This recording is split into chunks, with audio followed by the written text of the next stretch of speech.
guys. Hello my fellow classmates. Hello my fellow classmates. और juniors.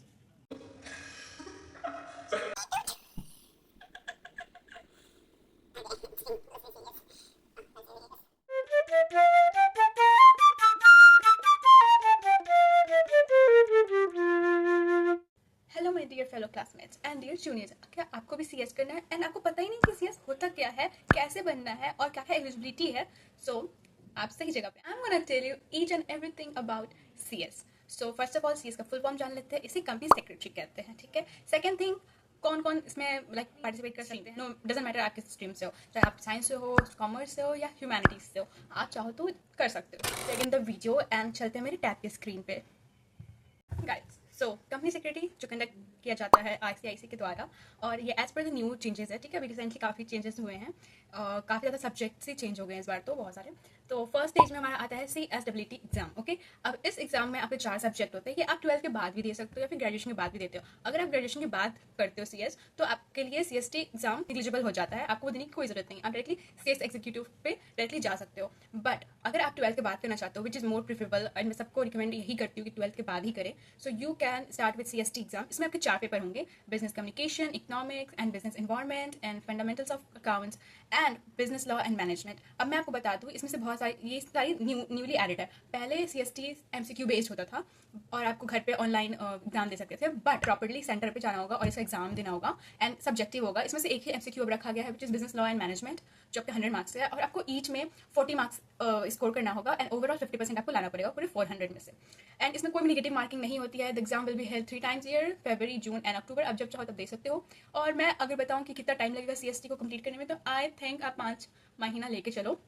पहली बात, अगर आप कॉमर्स से हो तो आपके लिए बहुत इजी होगा. ठीक है. आपके लिए बस थोड़ा सा बिजनेस लॉ मैनेजमेंट नया होगा और बिजनेस कम्युनिकेशन तो इंग्लिश है तो इजी है. इकोनॉमिक एंड बिजनेस एनवायरनमेंट आपसे थोड़ा सा फैमिलियर होगा. और अकाउंट्स, फंडामेंटल्स ऑफ अकाउंट्स पूरा वही है जो आप 12th में पढ़ते हो. और इकोनॉमिक्स भी और बिजनेस एनवायरनमेंट भी ऑलमोस्ट वही है जो आप 12th में पढ़ते हो. तो जो बच्चे कॉमर्स के नहीं है उनको हल्का थोड़ा ज़्यादा टाइम लग सकता है. I prefer 6 months to them and otherwise I prefer 5 to 4 months is enough.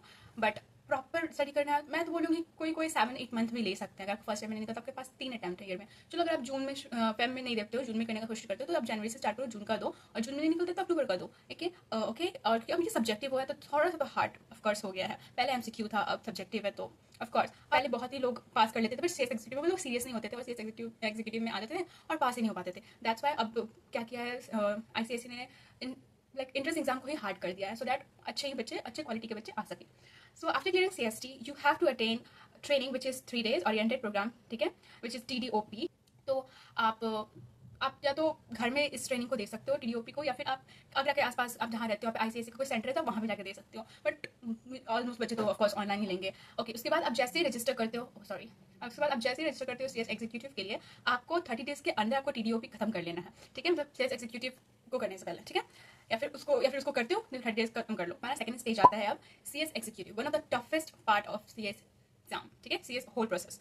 ठीक है. तो ये आपको सिर्फ 2 बार होता है, जून में एंड दिसंबर में. सॉरी, यहाँ पे जून थोड़ी सी गड़बड़ी है.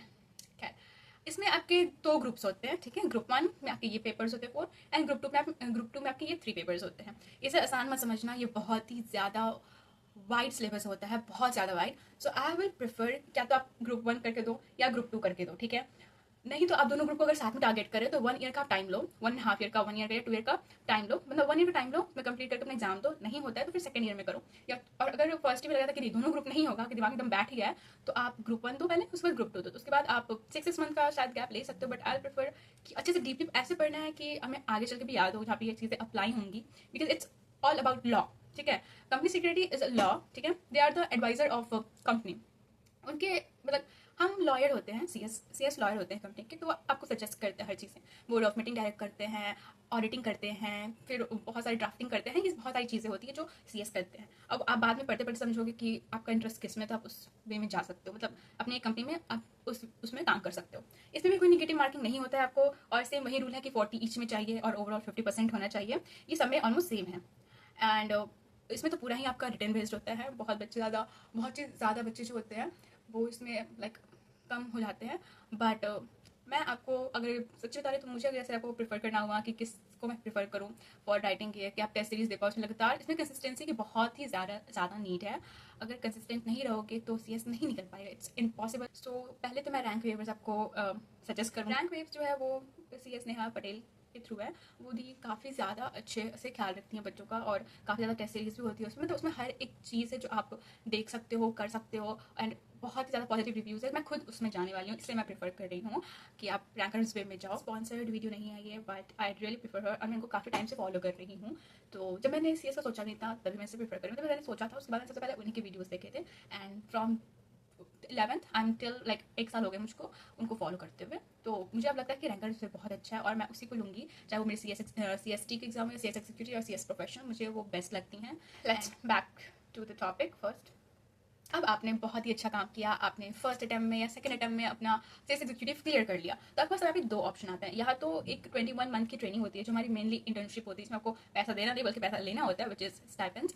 तो या तो आपको CS एग्जीक्यूटिव पे बात क्लियर कर लो, और ऐसा करो कि लाइक आप 1 ईयर में 1 ग्रुप टारगेट करो, क्योंकि आपके थर्ड स्टेज जो CS प्रोफेशनल होता है उसमें भी 2 ग्रुप होते हैं, ग्रुप 1 एंड ग्रुप 2। तो आप ग्रुप 1 ग्रुप 2 दोनों साथ में तो नहीं दे पाओगे इंटर्नशिप करने के साथ साथ। तो आप क्या कर सकते हो कि आप एक साइड इंटर्नशिप कर सकते हो, और उसके साथ साथ आप ग्रुप 1 को एक साल में 1 ईयर में टारगेट कर सकते हो, एंड देन नेक्स्ट ईयर में आप ग्रुप 2 को टारगेट कर सकते हो। ऐसे आपका CS प्रोफेशनल खत्म करते करते आपका इंटर्नशिप भी पूरा हो जाएगा, एंड आपके आपका CS प्रोफेशनल भी पूरा हो जाएगा, इससे आप जल्दी CS बन पाओगे। तो मतलब आपके ऊपर है, बट ये भी बहुत अच्छा चीज़ है। और हाँ, ग्रुप 1 ग्रुप 2 को दोनों को साथ में देने से ही आपका AIR रैंक आता है, और ग्रुप 1 ग्रुप 2 दोनों को साथ में देने से एक बेनिफिट भी होता है, ये होता है कि अगर किसी ग्रुप में आपका कम मार्क्स आया और दूसरे में थोड़ा ज़्यादा आ गया तो वो मैनेजेबल हो जाता है, और आपको दोनों से पास आप कर सकते हो। अब CS प्रोफेशनल आप थर्ड स्टेज पे आते हैं, विच इज CS प्रोफेशनल। तो ये भी आपका 2 टाइम होता है, जून में एंड दिसंबर में। ये ग्रुप 1 के कुछ ये ग्रुप 1 के सब्जेक्ट्स हैं, एंड ये ग्रुप 2 के, ठीक है। अब इसमें भी कोई निगेटिव मार्किंग नहीं होती है, और बट हाँ, इसमें 2 सेलेक्टिव पेपर, सॉरी, इसमें 2 पेपर होते हैं जो इलेक्टिव होता है। Now what is elective papers? Elective papers वो होते हैं जिसमें आप बुक देख के आंसर लिख सकते हो। बच्चे सबसे ज़्यादा, जैसे मुझे जहाँ तक पता है कि सबसे ज़्यादा हम इसी में फंसते हैं, क्योंकि कहीं से भी आ जाता है, कुछ भी क्वेश्चन कहीं से भी आ जाएगा, and it's very much difficult.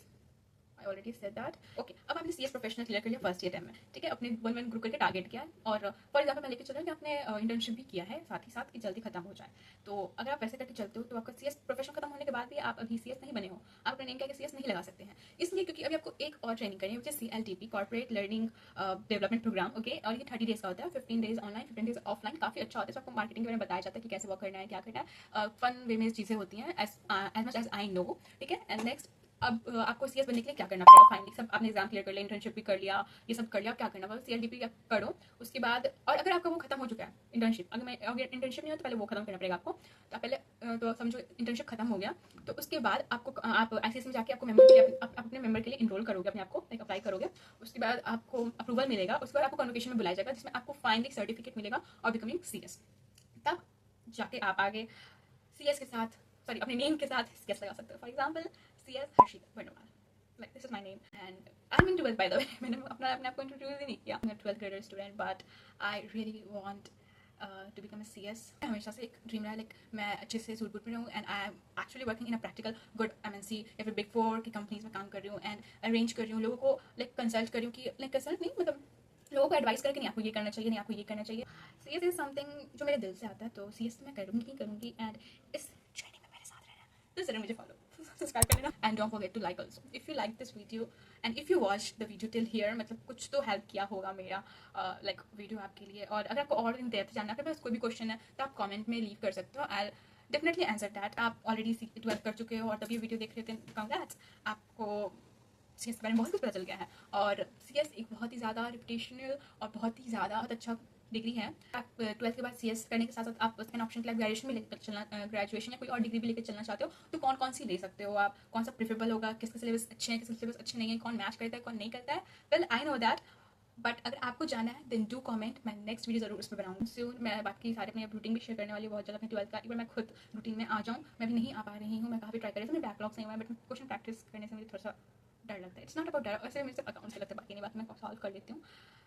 इस डर को भगाने के लिए हमें बहुत जल्दी पढ़ना पड़ेगा। सो या that's all for today, hope you have enjoyed the video. थोड़ा मोटा हेल्प किया ही हुआ मेरा वीडियो आपके लिए। Subscribe my channel, don't forget to press the bell icon, आपको नोटिफिकेशन मिलेगा, कौन नहीं जानता है।